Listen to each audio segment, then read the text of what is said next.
Ads లేకుండా latest episode చూడండి.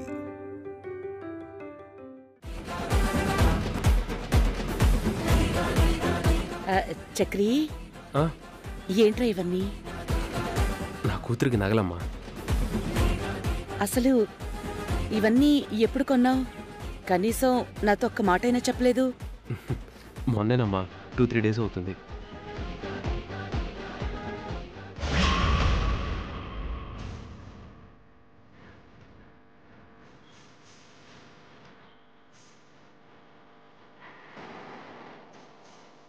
చక్రి, ఇంత డబ్బు ఎక్కడిది? నన్ను కూడా అడగలేదు. అంటే సామ్రాట్ అది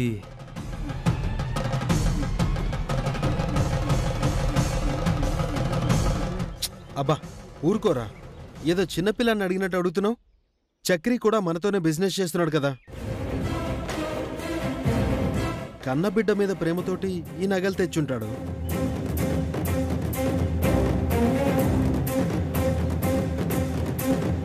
గౌతమ్, వెళ్ళా భోజనాల సంగతి ఏంటో చూడరా. అంతే రెడీ పెద్దనాన్న. పాండి పాండి భోజనం తిందరు. అమ్మా,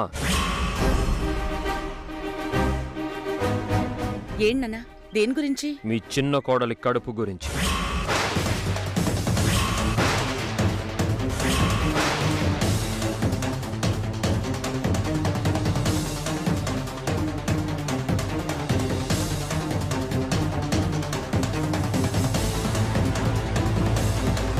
నానా, అందరూ ఉండగా ఇప్పుడు ఏంట్రా ఈ గొడవ? ఏందండి గిట్లా చేస్తుండ్రు? గింత మందిలా గిల్లోళ్ళు అవసరమా? మరి నా ప్రశ్నకి మా అమ్మ సమాధానం చెప్పలేదు, మీ అమ్మ సమాధానం చెప్పలేదు.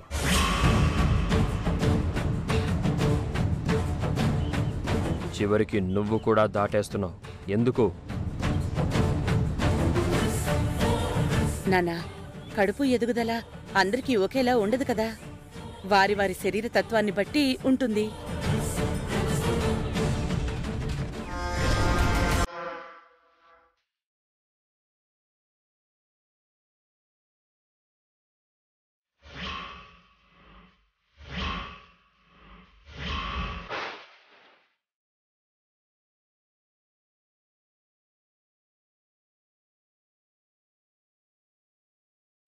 ఇదెందుకు వచ్చింది?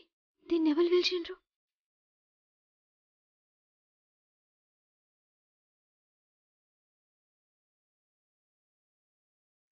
ఆగో,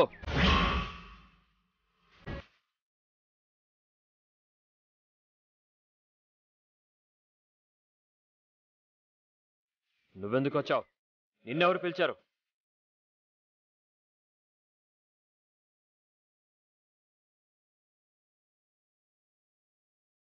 హాయ్ చక్రి.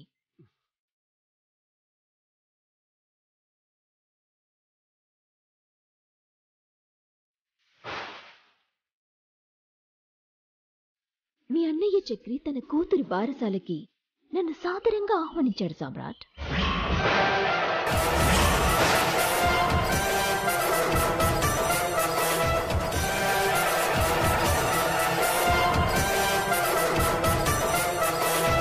హాయ్ చక్రి గారు. మీరా? మీరు రాననుకున్నారా? అంటే అంత అభిమానంతో పిలిచాక రాకుండా ఉండలేను కదా. నీకేం ప్రాబ్లం లేదు కదా? No problem.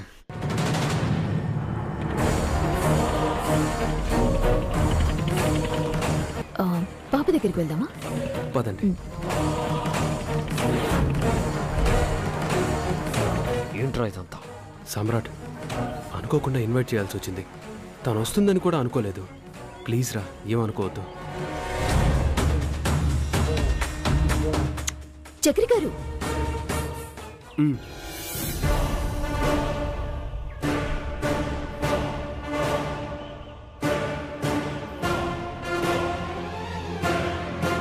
పాప చాలా బాగుంది.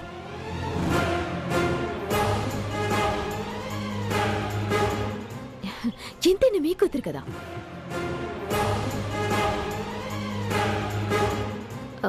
సామ్రాట్ గారు, ఏంటి మీరు అక్కడే ఉన్నారు? రండి. జ్వాల గారు ప్లీజ్ వాడిని ఎందుకు డిస్టర్బ్ చేస్తారు? నేను ఎవరిని డిస్టర్బ్ చేయడానికి రాలేదు చక్రి గారు.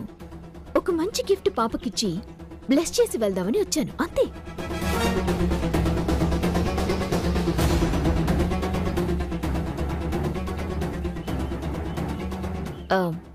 ఇక్కడున్న పెద్దలకి చిన్నలకి తెలియచేయనిది ఏమనగా, మా కంపెనీ రెడీ చేసిన న్యూ డిజైన్ ఒకటి పాపకి గిఫ్ట్గా తెచ్చాను.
మా కంపెనీ మార్కెట్లోకి పంపబోతున్న న్యూ డిజైన్.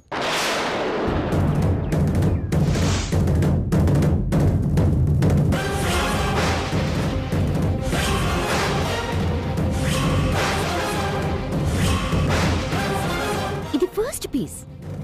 అదేంటో మీ ఇల్లు టెక్స్టైల్ బిజినెస్ కి పెట్టింది పేరు. కొత్త డిజైన్స్ లో నెంబర్ 1 కదా, అందుకే ఈ ఇంటి బిడ్డకి ఇవ్వాలని తెచ్చాను. ఆపో.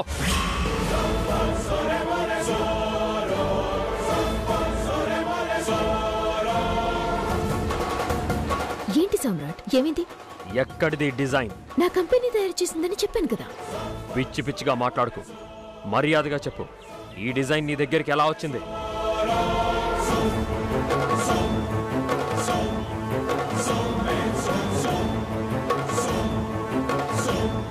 ఇది మరీ బాగుంది.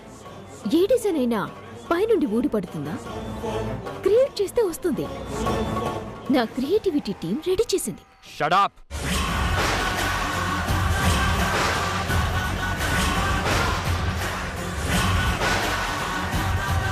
ఇంకొక మాట మాట్లాడావో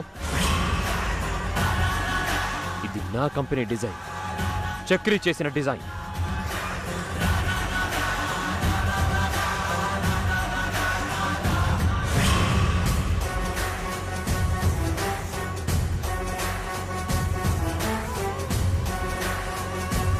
ఏంట్రా, ఏం మాట్లాడవే?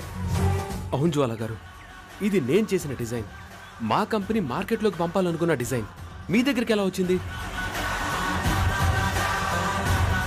మాట్లాడు జ్వాల, ఈ డిజైన్ ఎక్కడిది, ఎలా వచ్చింది నీ దగ్గరికి?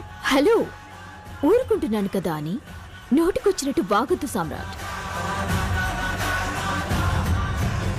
ఇంకా నయం, దొంగతనం చేశాను అనలేదు. ఎస్, మొమ్మాటికి ఈ డిజైన్ నువ్వు దొంగతనం చేశావు. ఖచ్చితంగా ఏదో కుట్ర చేశావు.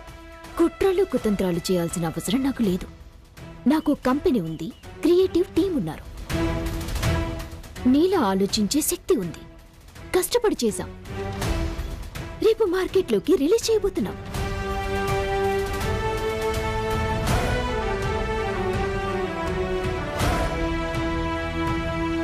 జ్వాల గారు తప్పండి, మీరు చాలా తప్పుగా మాట్లాడుతున్నారు. ఈ డిజైన్ మీది కాదు కదా, దానికి వాడిన మెటీరియల్ కూడా మీకు తెలీదు.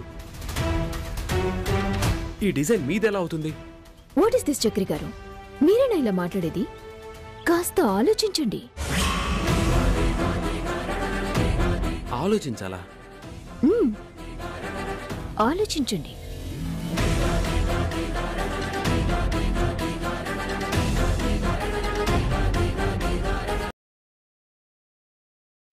మీరు తయారు చేస్తే నేను దొంగిలించినట్టుంది. నిజానికి ఈ డిజైన్ వర్క్ అంతా ఫినిష్ అయింది. మీరే నా డిజైన్ దొంగిలించినట్టు.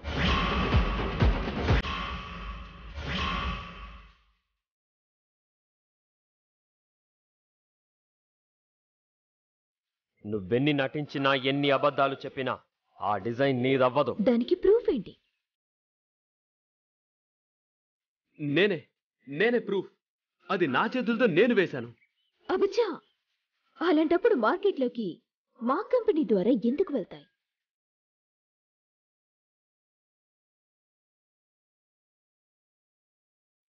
ఇది నా చేతికి ఎలా వచ్చింది? మీ ఇంట్లో దూరానా? డిజైన్స్ అంటే సీక్రెట్ గానే పెట్టుకుంటారు. చక్రి, విన్నావా ఏమంటుందో? వాళ్ళ డిజైన్ మనం దొంగతనం చేశామంట. మీ ఇంట్లోకి దూరామా అంటుంది.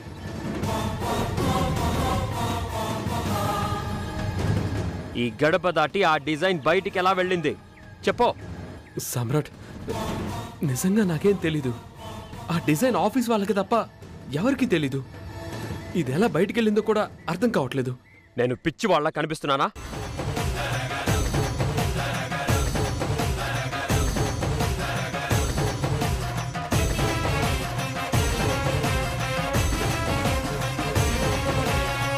అంటే ఏంట్రా నువ్వు అనేది? శత్రువుతో స్నేహం, అఫెక్షనేట్గా హ్యాండ్ షేకు, ఫంక్షన్కి ఇన్వైట్ చేయడం, ఏంటిదంతా?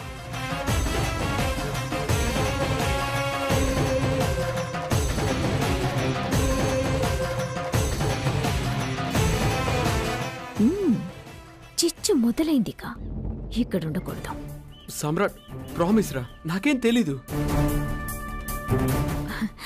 మీరు తీరిక కొట్టుకోండి, నేను వచ్చిన పని అయిపోయింది. వస్తా. ఏయ్ జ్వాల, నీకు నీ మేధస్సుకి సంబంధం లేని ఓ డిజైన్ ని నాది అంటే సరిపోదు. అపాలజీ చెప్పి ఆ డిజైన్ ని అప్పచెప్పాలి. నీది అనటానికి రుజువేంటో చెప్పు. ఒక్క ప్రూఫ్ అయినా చూపించు, అప్పుడు ఆలోచిస్తా. అంతేకాని ఆరిస్తే గెలవలేవు సమ్రాట్.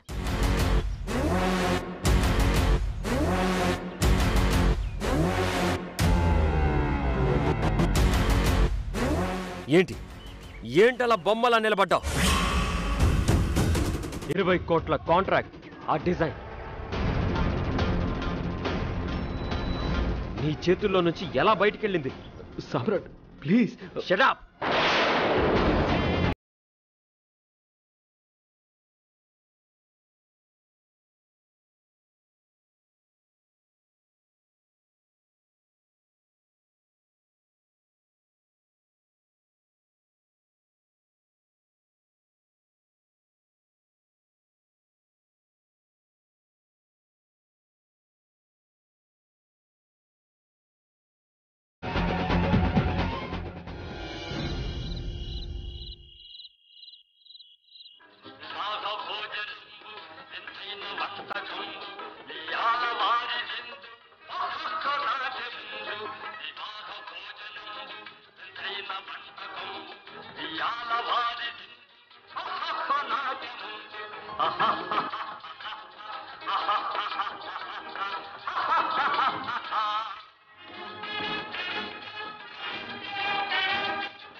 అద్భుతం.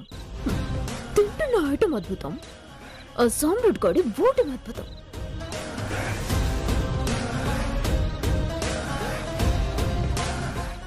డాడ్ కూర్చోండి, ఐటమ్స్ అన్ని అట్టిపోయాయి. చూడు డాక్టరు, తిన్నాకైనా మాట్లాడిన తర్వాత తిను. లేదు డాడీ, ఈ రోజు కడుపు నిండా తినాల్సిందే, కంటి నిండా నిద్రపోవాల్సిందే. నువ్వు ట్రై చేయి.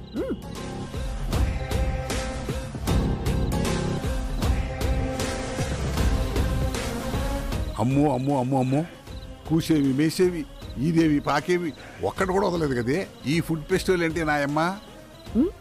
నా లైఫ్ లో ఎన్నడూ చూడని పండుగని చూశాను. ఇక్కడి నుంచి మనకి రోజు పండుగ. ఏమంటున్నావే? ముద్ద నోట్లో పెట్టాలంటే ఫిజిక్ ఫిట్నెస్ అని లాజిక్ చెప్పేదానివి. ఈ రోజు ఏమైందే నీకు? ఏదో గుడ్డు గడ్డివా మీద పడ్డట్టు ఇలా ఫుడ్ మీద ఉద్యమం చేస్తున్నావు. డాడీ, నేను గెలిచాను డాడీ. ఆ సామ్రాట్ గాడి మీద నేను గెలిచాను. అలా మాట్లాడక నాకు భయం వేస్తుంది. అదేంటి డాడ్, ఆ సామ్రాట్ గాడి పతనం చూడాలన్నావుగా, వాడి మీద నా గెలుపుని చూడాలన్నావుగా. నీ కోరిక నెరవేరింది డాడ్. నిజంగానా? మీ ముందే కదా డాడీ గిఫ్ట్ బాంబ్ పట్టుకుని మరి వెళ్ళాను. సరిగ్గా అనుకున్నట్టుగానే పేలింది. వాడి కొంప కాలింది. నిజంగానా బేబీ? నేను నమ్మలేకపోతున్నాను. ఇన్నాళ్ళు ఆ సామ్రాట్ గాడి మీద నీ కూతురు 100 సార్లు ఓడిపోవచ్చు, కానీ నేను ఏ రకంగా ఒక్క మెట్టు కూడా కింద పడిపోలేదు. కానీ నేను వాడి మీద గెలిచి అందుకున్న విజయానికి వాడి వ్యాపారం, వాడి కుటుంబం కుప్పకూలిపోతుంది చూడు. నా తల్లి, ఇదంతా నిజమేనా? అక్షరాల నిజం. వాడి డిజైన్తో వాడిని నాశనం చేశాను. నేనిచ్చిన గిఫ్టును చూసి వాడి కళ్ళు బయర్లు కమ్మాయి. నేనిచ్చిన ట్విస్ట్ ను చూసి వాడి బుర్ర తిరిగిపోయింది. ఆ డిజైన్ చూసి వాడు ఊరుకున్నాడా? ఊబితో లేచి పడి ఉంటాడే. ఆ డిజైన్ వాడిదని, నాది కాదని గగ్గోలు పెట్టాడు. వాడి ఫ్యామిలీ అందర్నీ అనుమానించాడు. నా మీద విరుచుకుపడాలని ట్రై చేశాడు. కానీ ఏ బేస్ మీద వాయిస్ పెంచుతాడు? ఆ డిజైన్ వాడిది అన్న ప్రూఫ్ ఏది? అబ్బబ్బబ్బబ్బబ్బా, నా తల్లివే, నా బంగారు కొండవే. ప్లాన్ ఇంత బాగా వర్కౌట్ చేస్తాం అనుకోలేదు. చాలా హ్యాపీగా ఉందమ్మా. ఇంతటితోనే అయిపోలేదు డాడ్. అసలు కథ ముందుంది. వాడి డిజైన్స్ నొక్కేసి వాడికన్నా ముందు మార్కెట్లోకి పంపి వాడిని మాత్రం ఓడించాను. కానీ అదే టైంలో ఆ శ్రీవల్లిని కూడా ఆ ఇంట్లోంచి పంపించేస్తే కానీ నాకు మనశ్శాంతి ఉండదు డాడ్. అప్పటిదాకా వాడు చేతులు కట్టి కూర్చుంటాడంటావా? ఆహా, అంటే నాకు డౌట్ వచ్చి అడుగుతున్నానమ్మా. నీకు డౌటే ఉండదు డాడ్. ఆ శ్రీవల్లి తప్పించుకునే ఛాన్సే ఉండదు. ఉందిగా మన దగ్గర ఆయుధం. ఆ శ్రీవల్లి ఫోన్ నుండి మనకి వాడి డిజైన్స్ వచ్చాయని విత్ ప్రూఫ్ వాడికి పంపిస్తాం. వాడు బుగ్గురు నరసింహుడైపోతాడు. శ్రీవల్లిని మెడపట్టి గెంటేస్తాడు.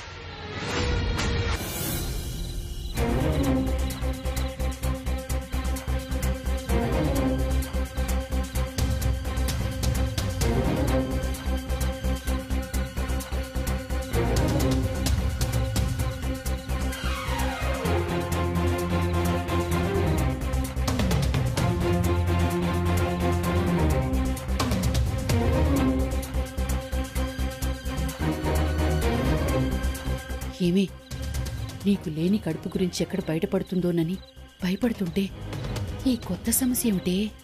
కథే అర్థమైతలే అమ్మా, నువ్వు చిరాకు.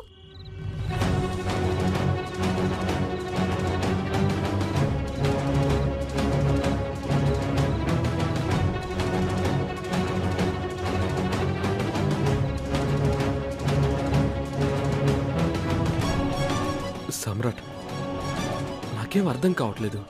అసలు ఎందుకు ఇలా జరిగిందో తెలియట్లేదు. ఆ ప్రశ్న నాది, సమాధానం చెప్పాల్సింది నువ్వు.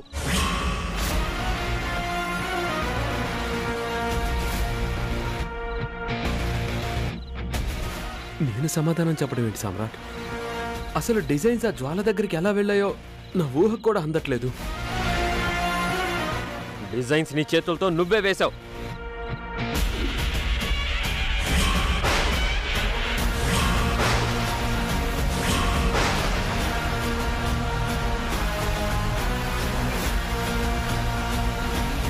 ఆ డిజైన్స్ మొదలు పెట్టింది నువ్వు, వాటిని ఫినిష్ చేసింది నువ్వు, నీ గదిలో పెట్టుకుంది నువ్వు.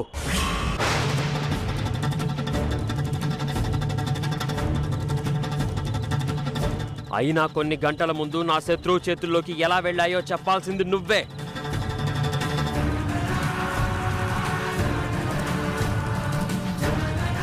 ఎందుకు ఇలా చేశావు? ఆ జ్వాలకి ఎంత కమ్ముడుపోయావు?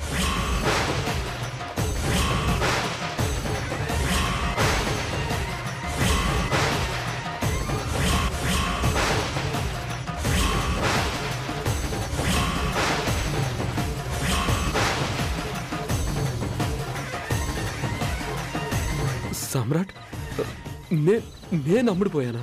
అమ్ముడుపోకపోతే ఎంతో రహస్యంగా ఉండాల్సిన డిజైన్స్, ప్రాణం కన్నా ఎక్కువగా కాపాడుకోవాల్సిన డిజైన్స్ నీ గది గడప ఎలా దాటాయి? పరాయి వాళ్ళ చేతుల్లోకి ఎలా వెళ్ళాయి?